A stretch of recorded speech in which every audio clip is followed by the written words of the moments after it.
juste une maison d'édition que je connais.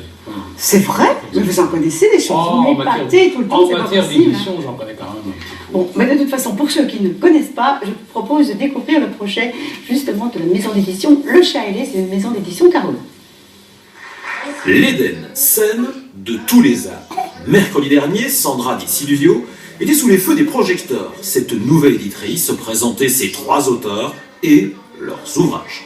Je suis administratrice générale du Chat Ailé, qui est une ASBL, et donc je vais éditer des auteurs déjà confirmés, mais les aider en tout cas à se faire connaître, à publier leurs livres, et donc suivre tout le cheminement de l'édition, aux libraires, aux événements, à la communication. En Belgique, les maisons d'édition ne sont pas légion. Sandra Di Silvio est elle-même écrivain, et c'est davantage la passion qui l'anime plutôt que l'aspect lucratif. Les auteurs, les voici. Bonjour, je suis Vincent Faucheux, auteur de l'affaire de Faust. J'ai voulu inventer un nouveau style de tueur, c'est-à-dire c'est pas un tueur en série mais un tueur en chaîne qui agit via Internet.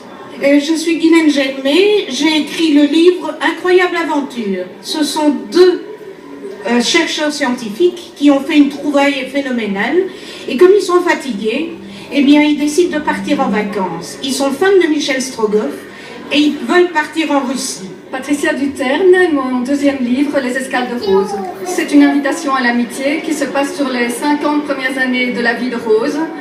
Et il faut savoir qu'elle est issue d'un mariage assez tourmenté et qu'elle va devoir se construire avec un père qui est plutôt machiavélique, je dirais. À côté de ces auteurs déjà confirmés, une page axée vers la jeunesse verra le jour d'ici peu aux éditions du Chat Ailé.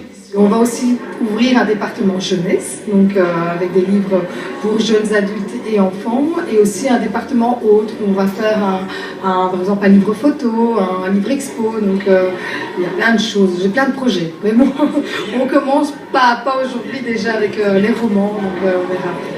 Le Chat Ailé a pris son envol, nous le suivrons régulièrement dans Culture Factory. Bon, alors dites-moi, que pensez-vous de cette initiative? Belle initiative. Alors, je ne suis pas tout à fait d'accord avec ce qui a été dit dans le reportage. On dit qu'il n'y a pas beaucoup de maisons d'édition. Il se fait que depuis quelque temps, à Charleroi, on assiste à la naissance d'un véritable phénomène. Des maisons d'édition à compte d'éditeurs. Bon, il y a évidemment les majors, je pense par exemple à Dupuis ou Canis Éditions, mais depuis quelque temps, il y a quand même les éditions du Basson. Il y a aussi d'autres maisons d'édition.